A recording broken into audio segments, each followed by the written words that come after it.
আসসালামু আলাইকুম আরহামাতুল্লাহ বারাকাতু। নবম পর্ব। আমি কিন্তু আলেমদের ছাত্র। প্রিয় দেশবাসী, লক্ষ্য করুন, দুই ঠাকুরের গল্প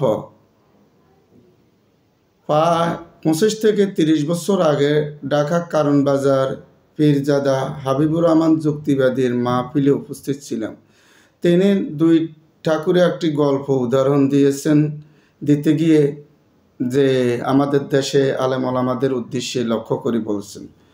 যাই হোক, আমি এখন বলতে চাই, দুই ঠাকুর তাদের শুকনা খাওয়া 3 দিনের সফরে রওনা হলেন। প্রতিমধ্যে ওনাদের কাছে শুকনা খাবার সন্দেশ শ্যামরি যাই ছিল শেষ হয়ে গিয়েছে। প্রতিমধ্যে এক হিন্দু ব্যবসায়ী ভদ্রলোকের সাথে সাক্ষাৎ হলো, মত বিনিময় হলো, আদব নমস্কার যাই হওয়ার হলো।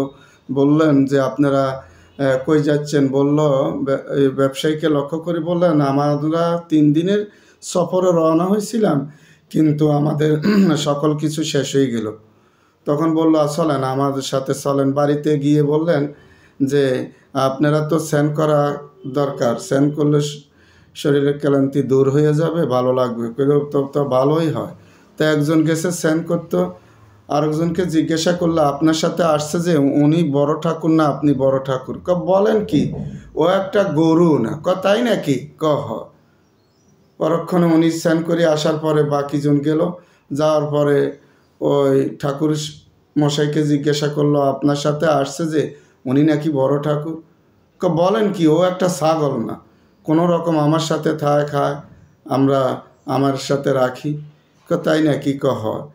ওই হিন্দু ভদ্রলোক একটা প্লেটের মধ্যে কিছু কচুরি ফানা দিয়ে ডাকনা দিলেন, আরেকটার মধ্যে কিছু দুফা ঘাস টাস দিয়ে প্লেটে ডাকনা দিয়ে দুইজনের সামনে আনি 2টা প্লেট দিয়ে মোটা লাঠিলেই দাঁড়াইছে। তো ওনারা ডাকনা উল্টিয়ে দেখলো যে ঘাস আর কচুরি ফানা। বলল, কি করতে আছেন? আপনি তো ভদ্র মানুষ, ভদ্রলোক, এই কচুরি ফানা আর ঘাস কি মানুষে খায়? আমাদের দেশে গরু কচুরি ফানাই বেশি পছন্দ করে, আর ছাগলে দুপা ঘাস টাস পছন্দ করে। আমাদের দেশে এরকমই এটা খাদ্য বালা করি খা। আপনি ওনাকে বলছেন গরু, উনি আপনাকে বলছে ছাগল। আমাদের দেশে গরু ছাগলের খাদ্য এটা। তখন ওই হিন্দু দুই ঠাকুর একজনে আরেকজনের হাত ধরে বলল, তওবা কর, আজ জীবনে একজন আরেকজনের বিরোধিতা করব না। তাই আমাদের দেশে কিছু নামদারি আলেমদের উদ্দেশ্য করি আমি বলবো, আপনারা যে ফেতনা লাগাইছেন আমাদের দেশে, যে এই যে তাবলিগ জামাত, এটা অরাজনৈতিক একটি সংগঠন ছিল। সাধারণ মানুষ তারপরে ঈমান আমান সম্বন্ধে কিছু জানতো, সূরা কারাত শিখতো, কালিমা জানতো না, অনেকে জানতো।